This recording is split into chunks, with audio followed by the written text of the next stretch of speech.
Morning folks. Well, last night we had a bit of an encounter with a wild boar.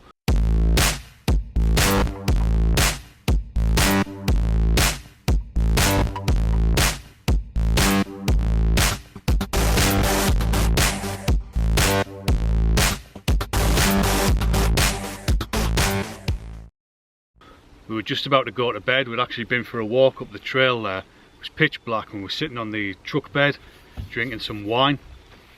And in the scrubland behind us we heard an almighty noise. It sounded like it was a herd of elephants. You know, the branches were cracking, you could hear things being ripped out of the ground. Loads of really loud grunting. I thought the Jabberwocky had come for us. So we panicked a bit because we couldn't really see it. I had a head torch but I couldn't see beyond that tree. And I thought it must be a wild boar. I mean, these things can grow really, really big, up to 320 kilograms.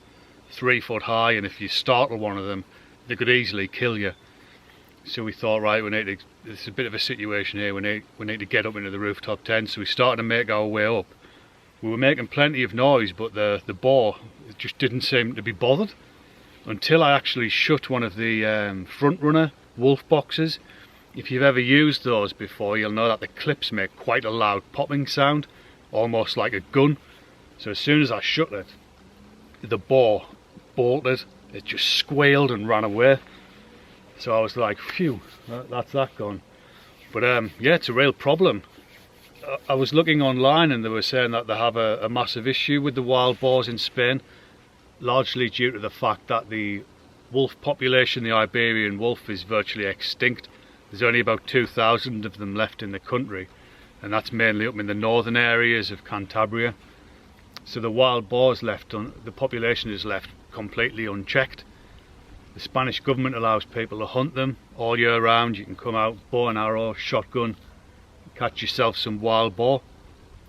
But apparently they're losing the fear of humans as well. They'll come to the edge of villages where they can find an easy meal, forage in bins. They've even been known to come down to the beaches and take a swim in the sea and all that kind of stuff. So yeah, there's tons of them around, and this is a perfect habitat for them. So I think you really need to be careful if you're coming through this way. I mean, I don't know. We like to get out and have a little bit of a walk, but I would not like to come face to face with a large male boar, or even a female that has piglets. Yeah, it's a bit of a problem.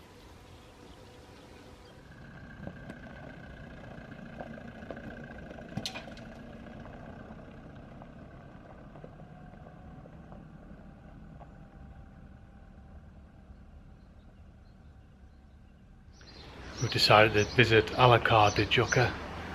It's a town built in the side of a mountain, which is a good idea because it looks nice. It's also a bad idea because rocks fall off. We've passed a couple of houses now which have been totally obliterated by large falling rocks. Probably didn't think of that when they were building this place, did they? Look, there's another one there. It just comes straight down off the side of the mountain and squashed an entire house.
So today we covered a large section of tarmac that was in the book, from Los Idros down to Albacete.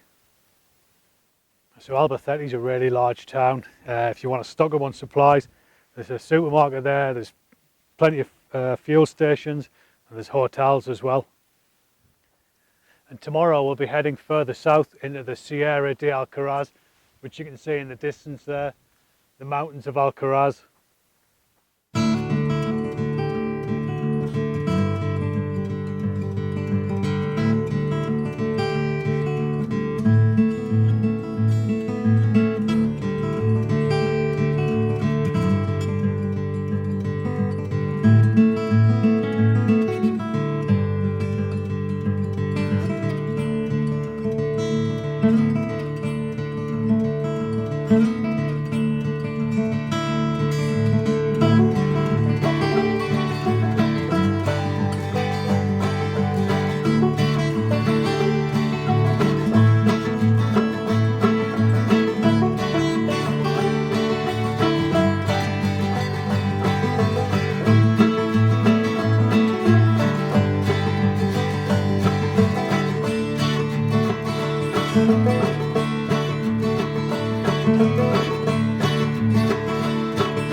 Was another good wild camp spot. No vehicles passed us at all, nobody walked past or anything. We didn't hear a noise all night.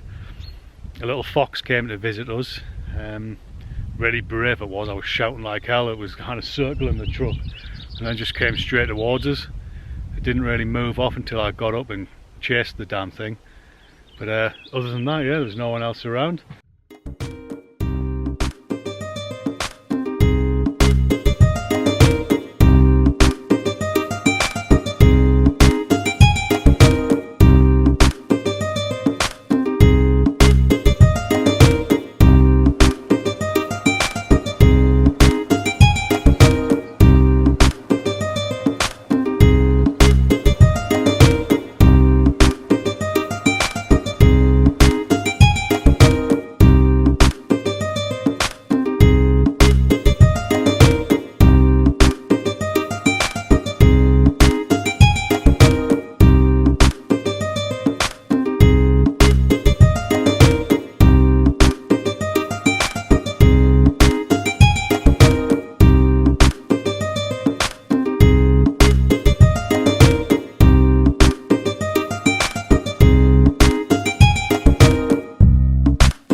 So we just popped into a little bakery here to pick up what looks like a Cornish pasty, but it's full of it's like seafood and peppers and a tomato sauce. Not really sure what they're called. Trish, what do you think they're called? Embutidos, that's what yeah, something like that. But makes a nice breakfast.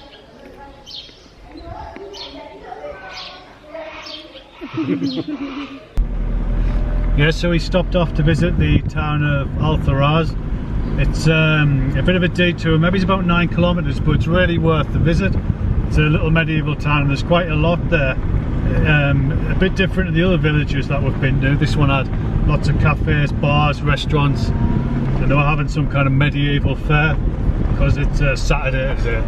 We've noticed that because it's a Saturday there's a lot more people about.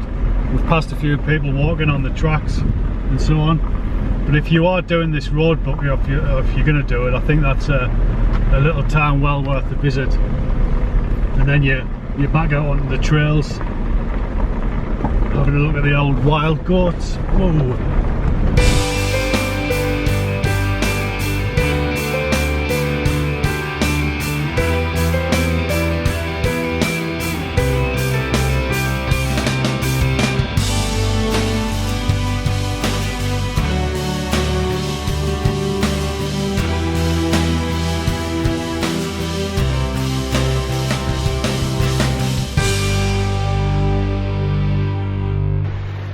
Well, we were looking for a campsite because we've been wild camping for the last 3 nights. We came to this place, Camping Rio Mundo, about 5 years ago, and it was quite a nice site, but looks like I don't know if it's closed down, definitely not open. So we're going to have to look elsewhere. Might just get back out onto the tracks and look for another wild camp. Problem is we need a shower, it's been 3 days, and so I have actually got a 12-volt shower with us, but we're running low on water. It's always a problem trying to get your hands on clean water. I suppose I could fill some up from the old Rio Mundo, but you never really know what they let into these rivers. I don't know. See if we can find some water on the way. They do have like roadside taps and fountains. Don't think it's drinking water, or agua potable as the Spanish call it. So I don't know. It's starting to get hot now, it's about 1 o'clock. Roads are quite busy as well because it's a Saturday. Everyone's out and about. So I don't know, I might just look for another wild camp. Trish, what do you think? What's your thoughts? Yeah, I think we need to move on. What, to a wild camp or? Just whatever comes. Whatever comes first. Whatever comes first.